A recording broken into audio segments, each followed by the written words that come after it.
OK, on va faire un petit exemple de force non conservative. Ici, c'est l'histoire d'une masse qui glisse le long d'un plan incliné à 20 degrés. Donc, j'ai θ qui est égal à 20 degrés par rapport à l'horizontale, dont le coefficient de frottement cinétique est 0,6. Donc, μc qui est égal à 0,6. On dit que sa vitesse initiale est de 8 mètres par seconde. Donc, je vais marquer VI, 8 mètres par seconde.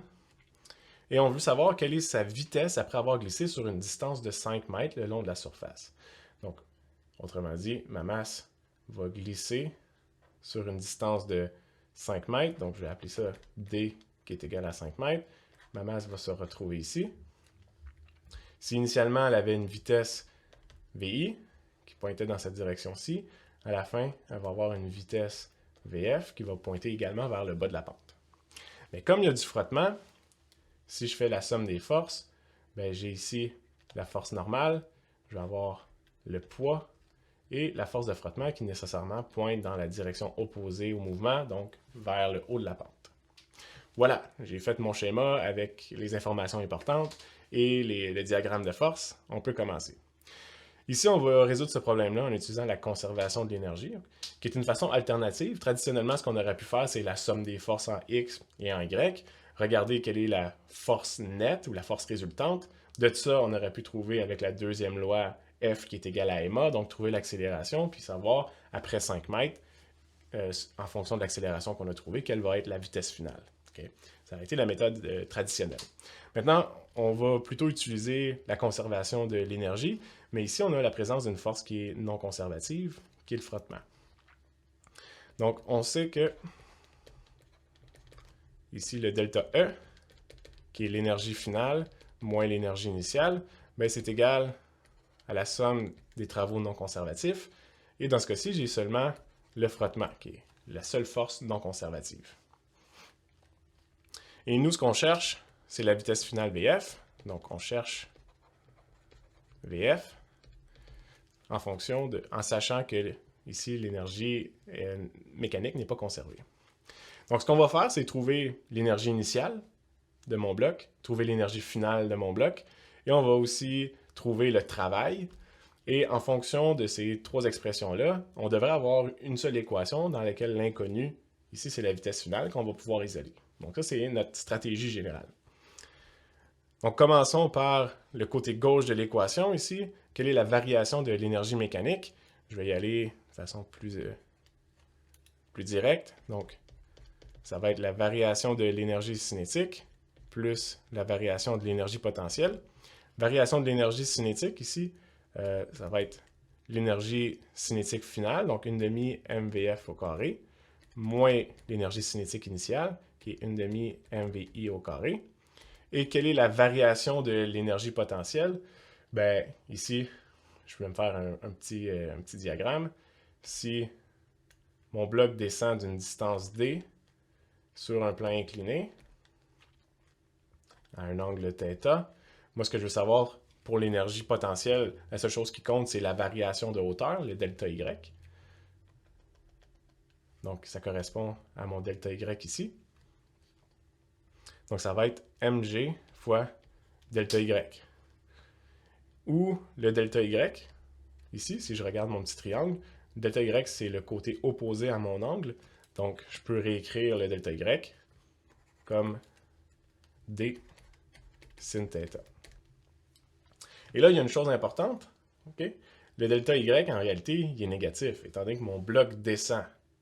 Donc, il faut que je remplace le plus ici par un moins, étant donné que je perds de l'énergie potentielle. Mon bloc part d'une certaine hauteur initiale, puis descend. Donc, mon énergie potentielle doit être négative. Ou la variation de l'énergie potentielle doit être négative. Donc ça me donne mon équation numéro 1. Ça me donne le côté gauche de l'équation. Maintenant, on va regarder le côté droit de l'équation où j'ai le travail qui est fait par la force de frottement. Donc, on va aller voir ici le travail qui est fait par la force de frottement.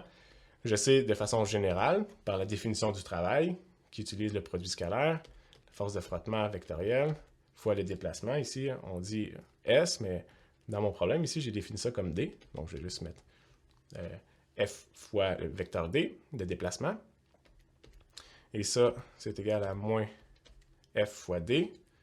Et on sait que le module de la force de frottement, c'est mu fois la force normale. Donc, je vais avoir moins mu c fois la force normale fois d.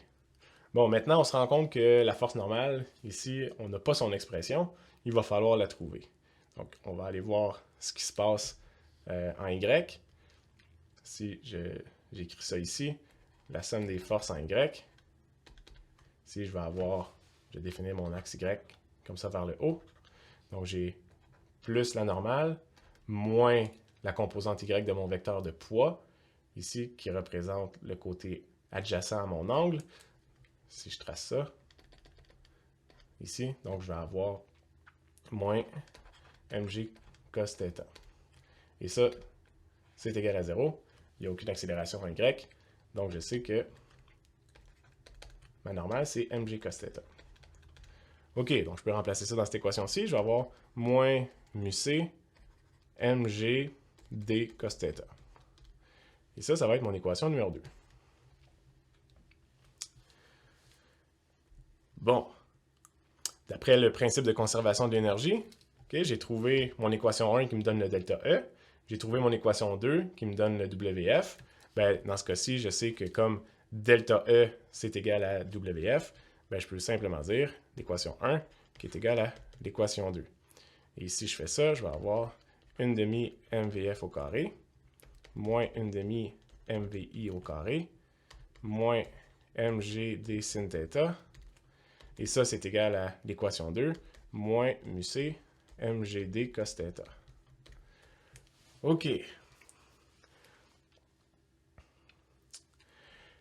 Donc ça, c'est ma grosse équation. Puis si on regarde, dans cette équation-ci, la seule chose que je ne connais pas, c'est la vitesse finale. Il y a VF qu'on cherche. VI, on connaît, c'est 8 mètres par seconde. La masse, est-ce qu'on donnait la masse? On ne donnait pas la masse. OK, bon, peut-être une deuxième inconnue. La distance D, on sait que c'est 5 mètres. Θ, c'est égal à 20 degrés, pardon. Et mu c, c'est égal à 0,6.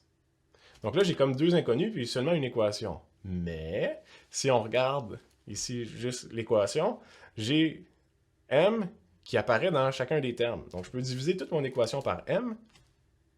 Il semblerait que la masse n'importe pas ici. Et ça va faire disparaître cet inconnu-là.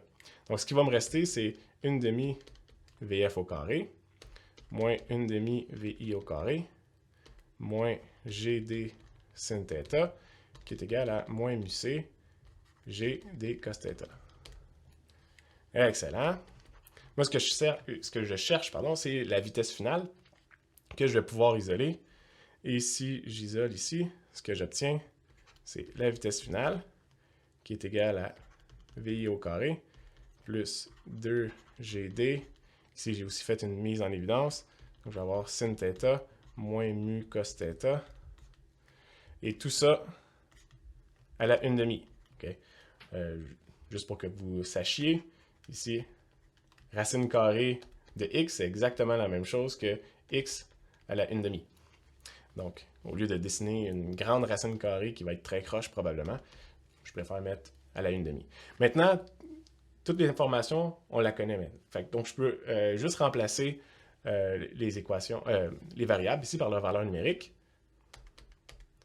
Okay, ce que je ne ferai pas, mais qu'on pourrait faire. Et ce que j'obtiens, c'est une vitesse finale de 6,5 mètres par seconde. Donc ici, on voit que la vitesse finale est plus petite que la vitesse initiale. Donc le bloc a ralenti. Il y aurait eu une accélération négative si j'avais défini l'accélération ou l'axe des x vers le bas de la pente. Donc il a perdu de l'énergie cinétique ici. Intéressant.